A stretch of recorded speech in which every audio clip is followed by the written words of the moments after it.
तो फ्रेंड्स, मेरे YouTube channel English वे में आप सभी का स्वागत है। तो चलिए शुरू करते हैं आज की स्टोरी। तो इसका टाइटल है द पैलेस ऑफ ड्रीम्स, यानी कि सपनों का महल। पैलेस यानी कि महल हो गया, और ड्रीम यानी कि सपना, यानी हो गया यहाँ पे ड्रीम्स है, यानी हो गया सपनों का महल। तो चलिए देखते हैं क्या सपनों के महल के बारे में इस स्टोरी में दिया गया है। वंस यानी कि एक बार, किंग कृष्ण देवराया वाज रेस्टिंग। तो यहाँ पर देखिए, एक बार वंश यानी एक बार राजा, यहाँ पे लिखा हुआ है कृष्णा देवराया, बट इसे हम क्या पढ़ेंगे, कृष्ण देव राय। राजा कृष्ण देव राय वाज रेस्टिंग यानी कि आराम कर रहे थे। तो ये हमारी पास्ट कंटिन्यूअस की सेंटेंस हो गई, यानी कि एक बार राजा कृष्ण देव राय क्या कर रहे थे, रेस्ट कर रहे थे। On one of the balconies of his palace, यानी कि अपने महल के एक बालकनी में वो क्या कर रहे थे, रेस्ट कर रहे थे।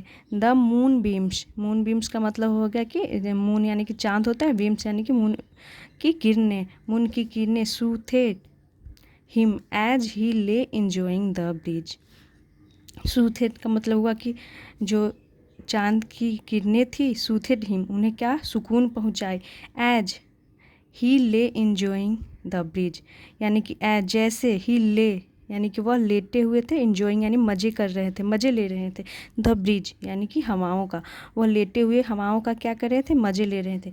तो ब्रिज यानी कि जो हल्की हल्की हवाएं चलती है, ठंडी ठंडी सी हल्की हल्की, तो उसे ब्रिज बोलते हैं। वो अपने बालकनी में लेटे हुए हवाओं का आनंद ले रहे थे, मज़ा ले रहे थे। स्लोली यानी कि धीरे से, तो स्लोली यहाँ पे एक हमारा एडवर्ब हो गया। ही फेल अस्लीप, ही फेल अस्लीप का मतलब हो गया कि वह सो गए। फॉल की सेकेंड फॉर्म फेल होती है, और ये हमारी पास्ट इंडेफिनिट की सेंटेंस हो गई, जिसमें वर्ब के साथ, ये सब्जेक्ट के साथ वर्ब की सेकेंड फॉर्म का यूज किया जाता है। और ही हमारा क्या हो गया, प्रोनाउन, जो किंग के लिए यूज किया गया। ही फेल अस्लीप यानी कि वह सो गए। एंड सून और जल्द, ही बेगन टू ड्रीम, और वो क्या करने लगे, ही यानी कि वह, बिगन टू ड्रीम यानी कि वह सपने देखने लगे। तो कभी कभी आप देखेंगे कि बिगन अपने बगल में क्या लेता है, जेरंड लेगा, आईएनजी फॉर्म में दिखेगा, और कहीं कहीं पे इन्फिनिटी दिखेगा, तो यहाँ पे इन्फिनिटी यूज किया गया है। डैट नाइट यानी कि उस रात, the king dreamed of a magical palace, यानी उस रात जो राजा किंग थे, ड्रीम्ड यानी कि सपने देखे, ऑफ अ मैजिकल पैलेस, किसका सपना देखे, तो एक मैजिकल पैलेस, एक जादुई महल का सपना देखे। तो यहाँ पे ड्रीम यूज किया गया, सेकेंड फॉर्म के रूप में किया गया, और यहाँ पे एज अ वर्ब यूज किया गया है। ड्रीम्ड यानी कि राजा ने सपना देखा, किसका, तो ऑफ अ मैजिकल पैलेस, एक जादुई महल का। वर्ड पैलेस, अब यहाँ से देखते हैं। That was floating in the air, यानी कि जो, डैट जो, वाज फ्लोटिंग, फ्लोटिंग का मतलब हो रहा है तैरना, इन द एयर, एयर का मतलब हवा, जो हवा में क्या कर रहा था, तैर रहा था। तो जब कोई भी चीज़ एक ही जगह तैरते रहता है तो उसे हम फ्लोट करना बोलते हैं, फ्लोटिंग, यानी कि वो तैर रहा था एक ही जगह हवा में। इट्स वाइट मार्बल, यानी कि इसके सफ़ेद, वाइट यानी कि सफ़ेद, मार्बल, मार्बल यानी कि संगमरमर, वॉल्स यानी कि दीवारें, वर डेकोरेटेड यानी कि डेकोरेट, सजाए गए थे। तो यहाँ पे ये हमारी पैसिव हो गई कि उसके जो मार्बल, जो दीवारें थे वो किससे डेकोरेटेड किए गए थे, विथ यानी से, कलरफुल स्टोन्स यानी कि कलरफुल, रंग बिरंगे स्टोन्स यानी कि पत्थरों से क्या किए गए थे, डेकोरेट किए गए थे। तो देखिए यहाँ पे वर्ब का यूज किया गया है, और वर्ब की थर्ड फॉर्म का, जो कि पैसिव हो गया। तो ये बता रहा है कि उसकी दीवारों को वह डेकोरेट यानी कि सजाए गए थे, विथ कलरफुल स्टोन से, यानी कि रंग बिरंगे पत्थरों से सजाए गए थे।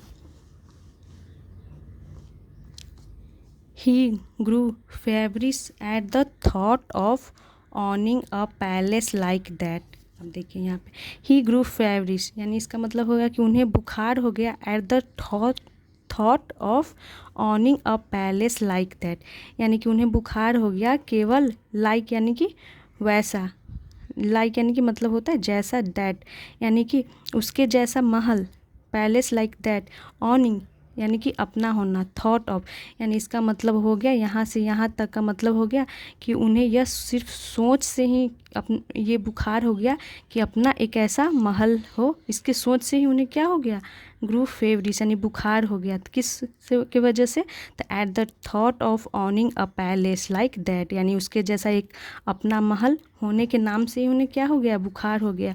और ऑफ के बाद जो ये ऑनिंग देख रहे हैं ये हो गया आपका gerund. He made a public declaration, यानी कि उन्होंने क्या की, मेड अ पब्लिक डिक्लेरेशन का मतलब हो गया कि डिक्लेरेशन का मतलब घोषणा, उन्होंने घोषणा की, पब्लिक यानी कि जनता में उन्होंने क्या कर दी, घोषणा कर दी, जनता में बोलिए या फिर लोगों में, तो उन्होंने घोषणा कर दी।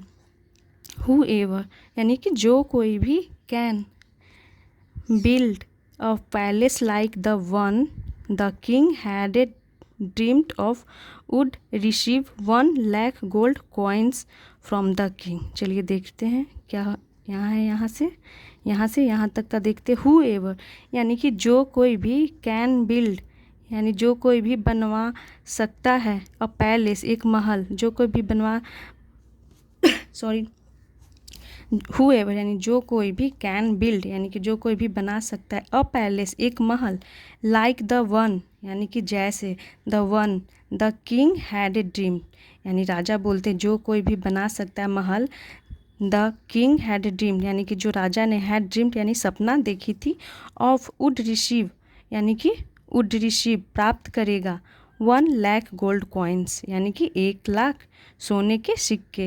यानी क्या राजा ने घोषणा की कि जो कोई भी वैसा महल बना सकता है उसे 1,00,000, कैसा महल यानी कि जो राजा ने सपना में देखा था जो महल, वैसा जो कोई भी बना सकता है उसे 1,00,000 गोल्ड कॉइन्स मिलेगा फ्रॉम द किंग यानी कि राजा से। तो चलिए यहाँ तक हो गया। राजा ने क्या घोषणा की कि जो कोई भी वैसा महल बनाएगा उसे 1,00,000 सोने का सिक्का मिलेगा। सून आफ्टर यानी कि जल्द ही, इसके बाद, the word spread and the streets of the city यानी कि सून आफ्टर जल्द, उसके बाद क्या हुआ, द वर्ड, वर्ड का मतलब हो गया कि जो राजा ने जो बात कही थी कि जो भी वैसा महल बनाएगा उनके सपनों के जैसा तो उन्हें 1,00,000 मिलेगा, तो वही बात के लिए यहाँ पे वर्ड का यूज किया गया। द वर्ड स्प्रेड यानी कि वो बातें स्प्रेड हो गई, वर्ड शब्द क्या हो गया, स्प्रेड यानी कि फैल गई, and the streets of the city यानी कि स्ट्रीट्स गलियों में, ऑफ द सिटी यानी शहर के गलियों में फैल गई। बेगन स्वर्मिंग, इसे पढ़ेंगे स्वर्मिंग, आर यहाँ पे साइलेंट है। Begin swarming with people from other cities यानी कि क्या होने लगा, बिगन स्वर्मिंग यानी कि झुंड, स्वर्मिंग का मतलब होता है झुंड, झुंड इकट्ठा होने लगा, with people from other cities यानी कि अदर सिटी यानी कि दूसरे शहरों से क्या होने लगी, भीड़ इकट्ठा होने लगा, यानी कि झुंड पीपल लोग क्या आने लगे दूसरे शहर से। जब बात वो थी पूरी तरह से फैल गई वहाँ शहर के पूरे गलियों में, तो दूसरे सिटी से भी लोग आने लगे। दे ऑल वांटेड यानी कि वे सभी, वांटेड यानी चाहते थे, तो वांट की पास्ट हो गई वांटेड यानी कि वे चाहते थे। विटनेस द मिरेकल हैपन, तो वो क्या चाहते थे, witness the miracle happen, witness यानी हो गया कि वे सभी देखना चाहते थे, मिरेकल यानी कि चमत्कार को, हैपन यानी कि हैपन यानी कि होना उन्होंने क्या चाहते थे, वो उस चमत्कार को होते हुए देखना चाहते थे। तो विटनेस का यूज यहाँ पे उस सेंस में किया गया है कि यानी कि वे देखना चाहते थे, मिरेकल यानी कि चमत्कार, हैपन यानी कि होते हुए चमत्कार को देखना चाहते थे, इसीलिए लोग वहाँ आने लगे। द किंग्स डिक्लेरेशन यानी कि राजा की घोषणा, became the talk of the town यानी कि बिकेम यानी बन गई, the talk of the town यानी कि शहर में बात करने का क्या बन गया, विषय बन गया। राजा की जो घोषणा थी वो बात करने का एक विषय बन गया शहर में।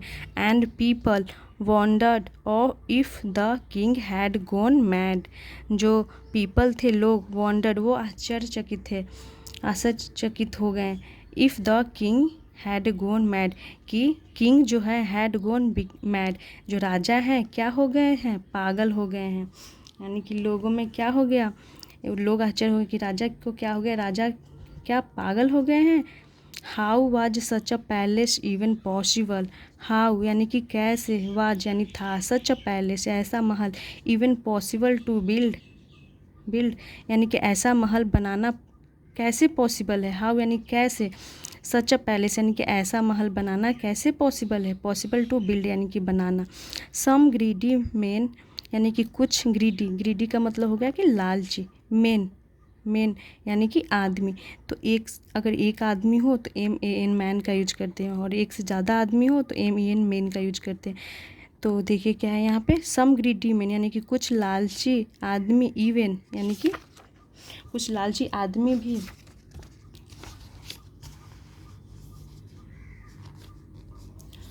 कॉन्ड the king for his money.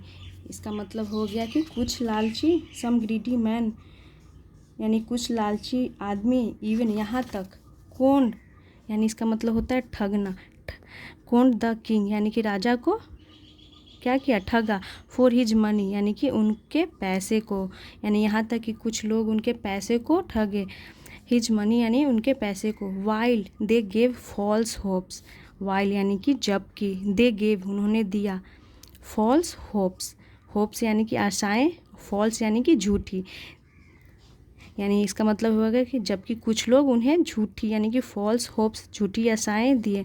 To him यानी कि उन्हें, राजा के लिए हिम यूज किया गया। About building the palace of dreams यानी कि सपनों के महल बनाने के बारे में कुछ लोगों ने क्या दिया, फॉल्स होप्स दिए, राजा को गलत आशाएं, झूठी आशाएं दिए। तो यहाँ पे अबाउट के बाद में जो ये बिल्डिंग देख रहे हैं ये भी हमारा जेरंड हो गया। अ मंथ पास्ट बाय यानी कि एक मंथ गुजर गए। The ministers of the king's court were beginning to be uncomfortable.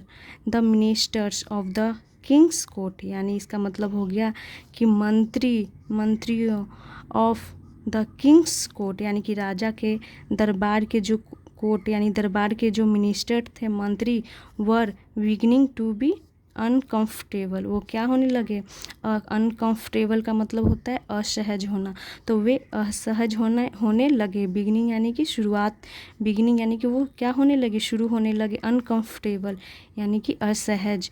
The king had stopped bothering about the affairs of the kingdom यानी कि द किंग जो राजा थे, हैड स्टॉप्ड यानी कि उन्होंने छोड़ दिया था। तो यहाँ पे हैड के साथ वर्ब की थर्ड फॉर्म जो आप देख रहे हैं ये हमारा क्या हो गया, ये हमारा पास्ट परफेक्ट की सेंटेंस हो गई। तो राजा ने स्टॉप यानी कि छोड़ दिया था। बोदरिंग अबाउट द अफेयर्स, तो बोदरिंग का मतलब तो ऐसे होता है, बोदर यानी कि परेशान करना होता है, लेकिन यहाँ पे बोदरिंग का सेंस आ रहा है कि जो राजा थे स्टॉप यानी कि छोड़ दिए थे, रोक दिए थे, बंद कर दिए थे। बोदरिंग यानी कि चिंता लेना, परेशान होना। अबाउट यानी के बारे में, the affairs of the kingdom यानी जो किंगडम राज्य के अफेयर्स या जो मामले थे उसमें उन्होंने चिंता करना, सोचना छोड़ दिया था। इंस्टेड यानी कि के बजाय, ही thought about the palace day and night. He thought यानी कि वो सोचते थे, अबाउट यानी कि के बारे में, तो थिंक की यहाँ पे सेकेंड फॉर्म थॉट होती है। अबाउट यानी के बारे में, द पैलेस यानी महल के बारे में, डे एंड नाइट यानी कि दिन और रात वे क्या करने लगे थे, महल के बारे में वो सोचने लगे थे। यानी कि इसका मतलब ये हुआ कि वो राज्य में क्या हो रहा है क्या नहीं हो रहा है उसके बारे में वो चिंता करना छोड़ दिए थे। वो दिन रात क्या करते थे, सिर्फ ये सोचते थे, महल के बारे में ही वो सोचते थे, जिसके वजह से उनके जो दरबार के मंत्री थे वो अनकंफर्टेबल हो गए थे यानी कि वो असहज हो गए थे। फाइनली यानी कि आखिरकार, अंततः बोल सकते हैं। द मिनिस्टर्स अप्रोच्ड, जो मंत्री थे, मंत्री लोग, अप्रोच्ड यानी कि पहुँचे, तेनालीरामन यानी कि तेनालीरामन के पास पहुँचे। रमन हैड अ प्लान यानी कि रमन के पास एक प्लान था, एक योजना थी। और यहाँ पे रमन यानी कि तेनालीरामन की बात हो रही है। रमन हैड अ प्लान यानी कि उनके पास एक योजना थी। तो ये हमारी सेंटेंस स्टेट ऑफ पोजीशन की हो गई। जब हम कुछ बोलते हैं ना कि हमारे पास पेन है, हमारे पास घर है, हमारे 2 बच्चे हैं, हमारे पास एक प्लान है, तो ये सब सेंटेंसेस स्टेट ऑफ पोजीशन की आती है। तो रमन हैड अ प्लान, तो ये हमारी पास्ट की है तो हैड का यूज किए हैं। अगर यही होता प्रेजेंट में कि हमारे पास कुछ चीज़ है तो I have a pen, I have a car, इस तरह से यूज करते हैं। तो Raman had a plan, Raman के पास क्या था, एक योजना थी। He went to the king and asked for leave, he went यानी कि वो गए, गो की सेकेंड फॉर्म वेंट का यूज किया गया और ही यहाँ पे यूज किया गया है किसके लिए, रमन के लिए, यानी कि तेनाली रमन के लिए। यानी कि वह वेंट टू यानी गए, कहाँ गए, द किंग यानी कि किंग के पास, एंड राजा के पास, एंड आस्क्ड फॉर लीव, और क्या कहा, आस्क्ड यानी कि आस्क्ड फॉर लीव यानी कि उनसे क्या मांगी, लीव यानी कि छुट्टी, उनसे छुट्टी मांगी। देन तब, आफ्टर अ फ्यू डेज यानी कि फ्यू डेज कुछ दिनों के बाद, एन ओल्ड मैन यानी कि एक बूढ़ा आदमी, केम आया, running into the king's court, तो एक बूढ़ा आदमी केम आया, तो कैसे आया, रनिंग यानी कि दौड़ते हुए आया। तो ये हमारा प्रेजेंट पार्टिसिपल हो गया जो कि एडजेक्टिव का काम कर रहा है, जो बता रहा है कि ओल्ड मैन कैसे आया, तो ओल्ड मैन केम आया, रनिंग यानी कि दौड़ते हुए, इनटू द किंग्स कोर्ट यानी कि राजा के दरबार में, एंड फेल और गिर पड़ा, एट हिज फीट और उनके कदमों में गिर पड़ा यानी कि उनके चरणों में गिर पड़ा। हेल्प मी योर मैजेस्टी यानी कि मदद करिए, योर मैजेस्टी इसका मतलब हो गया महाराज, मेरी मदद कीजिए। माई फैमिली यानी कि मेरा परिवार, विल डाई यानी कि मर जाएगा, विल यानी कि गागेगी, मेरा परिवार क्या हो जाएगा, मर जाएगा, डाई यानी कि मरना, ऑफ अ हंगर तो किससे मर जाएगा, ऑफ अ हंगर यानी कि भूख से। ही शेड उसने कहा, किसने कहा, तेनाली रामन ने कहा कि मेरा परिवार भूख से मर जाएगा। The Shaggy old man stood sobbing in the court and said, the saggy old man यानी कि सैगी का मतलब होता है वैसे झबरा, ओल्ड मैन यानी कि जो ये, और ये हमारा सैगी एक एडजेक्टिव हो गया जो कि ओल्ड मैन को, व्यक्तित्व को दिखा रहा है। तो सैगी का मतलब होता है झबरा। The shaggy old man stood sobbing in the court यानी कि खड़ा था, जो सैगी ओल्ड मैन था, स्टूड स्टैंड की सेकेंड फॉर्म का यूज किया गया, स्टूड, तो shaggy old man stood sobbing यानी कि खड़ा हुआ, कैसे खड़ा हुआ, तो यानी कि सॉबिंग यानी कि सिसकते हुए, सॉबिंग का मतलब हुआ सिसकते हुए वो खड़ा हुआ। तो ये हमारा क्या हो गया, प्रेजेंट पार्टिसिपल, ये भी एक एडजेक्टिव का काम कर रहा है जो कि बता रहा है कि ओल्ड मैन के बारे में बता रहा है, ओल्ड मैन को डिस्क्राइब कर रहा है कि ओल्ड मैन कैसे खड़ा हुआ, तो सिसकते हुए, सॉबिंग इन द कोर्ट यानी कि दरबार में, एंड सेड और कहा, आई हैव बीन रोब्ड, अब इसका मतलब हो गया आई हैव बीन रोब्ड यानी कि मैं लूट लिया गया हूँ। तो ये हमारी प्रेजेंट परफेक्ट की पैसिव हो गई, आई हैव बीन, और इसके साथ ये जो थर्ड फॉर्म आप देख रहे हैं तो ये हमारी पैसिव को दिखाता है, यानी कि ये जो आई सब्जेक्ट ये किसी को नहीं लूटा है बल्कि इसे लूट लिया गया है, आई हैव बीन रोब्ड। तो ये ऐसे हम पहचानते हैं कि ये हमारी पैसिव की सेंटेंस है, उसमें जो सब्जेक्ट होता है उसमें सब्जेक्ट हमारा रिसीवर होता है, डूअर नहीं होता। तो इसमें देखिए जो सब्जेक्ट है आई, वो रिसीवर है, उसे लूट लिया गया है, वो बता रहा है कि आई हैव बीन रॉब्ड, मुझे लूट लिया गया है। I have been saving to get my daughter married, इसका मतलब होगा कि आई हैव बीन सेविंग, मैं सेव कर रहा हूँ, to get my daughter married, अपनी बेटी के शादी के लिए।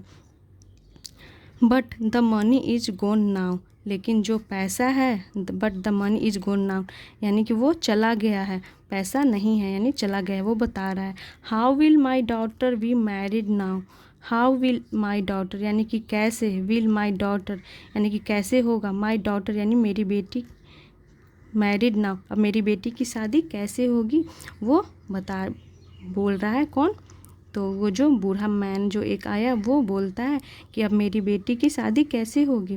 How will I feed my family, how यानी कैसे, विल आई फीड यानी मैं कैसे खिलाऊंगा, माई फैमिली यानी अपने परिवार को मैं कैसे खिलाऊंगा, और अपनी जो मेरी बेटी है उसकी शादी कैसे करूंगा, और मैं अपने परिवार को कैसे खिलाऊंगा, वो ओल्ड मैन बोलता है। एवरीथिंग इज गोन यानी एवरीथिंग यानी कि हर कुछ, सब कुछ, इज गोन चला गया, एवरीथिंग यानी कि सारा कुछ। The The king was about to call the guards and ask them to find out who had robbed the poor fellow. यानी the king was about यानी कि राजा, about to call यानी राजा जैसे ही about to call यानी कि बुलाने वाले थे, पुकारने वाले थे, तो about to ये दिखाता है कि कोई काम तुरंत जस्ट होने ही वाला था। तो the king was about to call, Raja about to call का मतलब होगा कि बुलाने ही वाले थे the गार्ड्स को and ask them to find out. तो आस्क का यहाँ पे सेंस कुछ पूछने से नहीं है, यहाँ पे आस्क का सेंस कुछ करने के लिए कहा गया है। तो आस्क देम उन्हें यानी कि उन्हें बुलाने ही वाले थे, और क्या आस्क देम यानी कि कहने वाले थे, टू फाइंड आउट यानी कि पता लगाने के लिए, हु हैड रॉब्ड यानी कि जो हैड रॉब्ड यानी कि जो क्या कर लिया था, हैड रॉब्ड यानी कि लूट लिया था, द पुअर फेलो यानी कि गरीब आदमी को, फेलो यानी आदमी को, यानी कि वो जैसे ही कॉल करने वाले थे, पुकारने वाले थे गार्ड्स को फाइंड आउट यानी कि पता लगाने के लिए कि हु हैड रॉब्ड यानी कि किसने लूटा था, द पुअर फेलो यानी गरीब आदमी को किसने लूटा था। But the old man said लेकिन द ओल्ड मैन सेड यानी ओल्ड मैन ने कहा, ही न्यू यानी कि वह जानता था, ही न्यू। तो यहाँ पे नो की सेकेंड फॉर्म न्यू हो गई यानी कि वह जानता था, हु हैड रॉब्ड यानी कि हु किसने, हैड रॉब्ड यानी किसने लूटा था, वह जानता था। कौन बोला, ओल्ड मैन ने कहा। रॉब्ड हिम यानी कि उसे, यहाँ पे वो ओल्ड मैन के लिए हिम यूज किया गया है कि उसे किसने लूटा है वह जानता था। इट इज़ यू यानी कि देखिए अब वो क्या बोलता है old man, it is you यानी कि आप हैं, योर मैजेस्टी महाराज, यू हैव रॉब्ड मी यानी कि आपने लूटा है, मी यानी मुझे। तो यहाँ पर भी ये प्रेजेंट परफेक्ट की सेंटेंस है, यू हैव रॉब्ड मी। यहाँ पे हैज हैव का यूज करते हैं हम सब्जेक्ट के अकॉर्डिंग, अ वर्ब की थर्ड फॉर्म। तो यहाँ पे सब्जेक्ट देखिए यू है, तो यू के साथ हम क्या यूज करते हैं, हैव। यू हैव रॉब्ड मी आपने लूटा है मुझे। द किंग वाज परप्लेक्स्ड जो राजा थे वो क्या हो गए, परप्लेक्स्ड वह आश्चर्यचकित हो गए यानी कि वो हैरान हो गए। परप्लेक्स का मतलब होता है हैरान हो गए। मैं, यू फूल यानी कि देखिए किंग बोलते मैं, यू फूल मूर्ख, आई एम द किंग यानी कि मैं राजा हूँ। Why will I rob you यानी कि क्यों विल आई रॉब यू मैं क्यों लूटूंगा। Besides it has been a month since यानी कि के बजाय, besides it has been month यानी कि महीने हो गए हैं। बिसाइड यानी कि महीने हो गए हैं। बिसाइड्स यानी कि के अलावा, बिसाइड्स कहाँ थी मैं, besides it has been a month यानी कि महीने हो गए हैं। Since I have been outside the palace यानी कि it has been a month महीने हो गए हैं। सिंस तब से, आई हैव बीन आउटसाइड यानी कि मैं कहाँ हूँ, आउटसाइड यानी कि मैं बाहर हूँ, दिस पैलेस इस महल से मुझे बाहर गए हुए क्या हो गए, महीने हो गए हैं। द किंग विलोड जो राजा थे, विलोड यानी कि चिल्लाएं, वो चिल्लाते हुए उन्होंने कहा कि मूर्ख मैं एक महीने से इस महल से बाहर हूँ।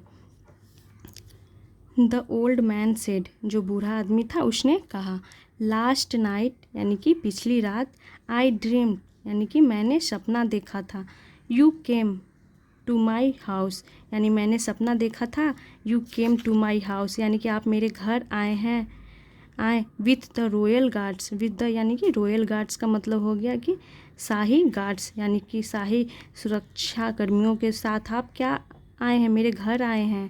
वो ओल्ड मैन उसने कहा कि मैंने सपना देखा है कि आप मेरे सपने में आए हैं मेरे घर रॉयल गार्ड्स के साथ। एंड यू टुक माई और इसका मतलब होगा कि और, यू टुक यानी कि आपने लिया, माई यानी कि मेरा, मनी यानी कि पैसे, फोर्सफुल्ली यानी कि मैंने सपना देखा है कि आप मेरे घर आए हैं रॉयल गार्ड्स के साथ और आप मेरे पैसे लिए हैं, कैसे लिए यानी कि फोर्सफुल्ली। तो ये फोर्सफुल्ली हमारा एडवर्ब हो गया। I am a poor man यानी कि मैं एक गरीब आदमी हूँ। योर मैजेस्टी महाराज, यू मस्ट कंसीडर यानी कि you must consider that at least यानी कि महाराज मैं गरीब आदमी हूँ। Your majesty Maharaj, you must consider यानी कि आपको ज़रूर कंसीडर यानी मानना चाहिए। डैट एटलीस्ट कम से कम आपको वह मानना चाहिए कि मैं क्या हूँ, एक गरीब आदमी हूँ। I am a poor man यानी कि एक गरीब आदमी हूँ। The king was boiling with anger यानी कि जो किंग थे वाज बॉइलिंग विथ एंगर, इसका मतलब होगा कि राजा वाज बॉइलिंग उबल रहे थे विथ एंगर यानी कि गुस्से से। यानी जब वो बात सुने कि वो बोल रहा है कि मेरे सपने में आप आए थे और फोर्सफुली यानी कि ज़बरदस्ती आप मेरे पैसे ले रहे थे, तो ये बातें सुनकर वो क्या हो गए, बहुत ही ज़्यादा गुस्सा हो गए। तो इसीलिए यहाँ पे दिया गया द किंग वाज बॉइलिंग यानी कि राजा जो थे वाज बॉइलिंग उबल रहे थे विथ एंगर यानी कि गुस्से से। ही सेड उन्होंने कहा, आर यू क्रेजी यानी कि क्या तुम पागल हो। Do you think dreams are real, do you think क्या तुम्हें लगता है, ड्रीम्स आर रियल यानी कि सपने आर रियल यानी मतलब होगा क्या सपने सच होते हैं, सत्य होते हैं। द ओल्ड मैन सेड जो ओल्ड मैन था उसने कहा, वाई क्यों, your majesty if your dream of a floating palace can be real यानी कि ओल्ड मैन अब वो क्या कहता है देखिए, क्यों, your majesty Maharaj, if your dream यानी आपका सपना, इफ़ योर ड्रीम यानी आपका सपना ऑफ अ फ्लोटिंग पैलेस यानी कि तैरता हुआ महल का कैन बी रियल यानी कि कैन बी रियल का मतलब हो गया कि हो सकता है, रियल यानी सत्य। यानी वो बोलता है कि क्या आपका जो तैरता हुआ सपना जो है, महल का तैरता हुआ सपना सच हो सकता है। Why can't my dream be real, why यानी कि क्यों, can't my dream be real यानी कि मेरा जो सपना है, ड्रीम है, क्यों नहीं हो सकता है बी रियल यानी कि रियल। अब यहाँ पे जो आप बोलते हैं ना, यहाँ पे पैलेस कैन बी रियल, तो यहाँ पे कॉमा दे करके भी हम जो सेंस आता है ना कि तो, या फिर यहाँ पे सो लगाने की कोई ज़रूरत नहीं है, यहाँ पर कॉमा से भी काम चल जाता है। जैसे कि बोलता है वो कि आपका जो सपना है, dream of a floating palace, एक तैरता हुआ महल का, कैन बी रियल यानी वो सच हो सकता है। तो Y can't my dream be real, तो क्यों, कांट माई यानी कि नहीं हो सकता है, माई ड्रीम यानी मेरा सपना बी रियल। तो यहाँ पे कैन नॉट का कॉन्ट्रैक्शन है कांट, यानी कि जो आपका सपना सच हो सकता है एक तैरता हुआ महल का, तो फिर मेरा क्यों नहीं हो सकता है, वो समझाने का कोशिश कर रहा है। देखिए old man. The king was shocked जो राजा थे वो शॉक्ड हो गए यानी कि वो आश्चर्यचकित हो गए। देन तब ही वाज अशेम्ड उन्हें क्या हुई, अशेम्ड का मतलब हो गया शर्मिंदगी महसूस हुई। ही थैंक्ड उन्होंने धन्यवाद किया, किसने यानी कि किंग ने। द ओल्ड मैन यानी कि उस बूढ़े आदमी को, for opening his eyes, four के बाद जो ये ओपनिंग दिख रहे हैं ये भी हमारा जेरेंड हो गया। तो फॉर ओपनिंग हिज आइज यानी कि उनकी हिज आइज अपनी आंखें खोलने के लिए, उनकी आंखें खोलने के लिए वो धन्यवाद किया। तो ओपनिंग हिज आइज का मतलब ये हो गया कि उन्हें सत्य दिखाने के लिए कि जब आपका सपना ये फ्लोटिंग पैलेस का सच हो सकता है तो मेरा क्यों नहीं हो सकता, मैंने जो सपना देखा वो क्यों नहीं सच हो सकता है। तो तब राजा को उन्हें महसूस हुआ, तब उसने शर्मिंदगी महसूस हुई, असेम्ड मतलब शर्मिंदगी महसूस हुई। और उन्होंने किसे धन्यवाद किया, ओल्ड मैन को धन्यवाद किया, फॉर ओपनिंग हिज आइज यानी कि उनकी आंखें खोलने के लिए। The old man then removed his false beard and wig, the old man यानी कि बूढ़ा आदमी देन तब रिमूव्ड मतलब हटाया, हिज फॉल्स यानी कि अपनी फॉल्स यानी झूठी, बियर्ड यानी कि दाढ़ी को, एंड विग मतलब हो गया कि जो नकली बाल होता है ना तो उसे, और बियर्ड यानी कि दाढ़ी, तब उसने अपनी दाढ़ी और नकली जो बाल थे उसे हटाया। And bowed to the king और राजा को बोड यानी कि नमस्कार किया, जो सर को ऐसे झुकाते हैं ना नमस्कार करते हैं, तो वही किंग टू द किंग यानी राजा को किया। It was Tenali Raman himself, it was यानी कि वह थे, कौन, तेनाली रमन स्वयं, हिमसेल्फ यानी कि वो स्वयं तेनाली रमन थे जो आए थे वेयर लगाकर विग पहन के, तो वो वास्तव में कौन थे, तेनाली रमन थे। The court uploaded his intelligence, the court यानी कि दरबार, अपलॉडेड का मतलब हो गया प्रशंसा की, तारीफ की, हिज इंटेलिजेंस यानी उनकी बुद्धिमत्ता बुद्धिमानी के लिए तारीफ़ की। तो असल में वो कौन थे? तेनालीरामन ही आए थे जो राजा को सच दिखाने आए थे। जो राजा थे वो उनका पूरी तरह से उनका ध्यान महल पे चला गया था, महल बनाने पे। तो वो जो किंगडम में क्या हो रहा है नहीं हो रहा है उस पर वो ध्यान देना बंद कर दिए थे। तो इसीलिए तेनालीरामन वो आए बूढ़ा एक आदमी बन कर के और उन्हें सही दिखाने के लिए, सही रास्ता दिखाने के लिए। तो इस प्रकार तेनालीरामन उन्हें सही रास्ता दिखाया कि क्या गलत है और क्या सही है। तब राजा को रियलाइज हुआ। और ये थी स्टोरी आज की। अगर आपको अच्छी लगी हो तो प्लीज़ लाइक करें और ऐसे ही और वीडियोस देखने के लिए मेरे चैनल को सब्सक्राइब करें। Thanks for watching.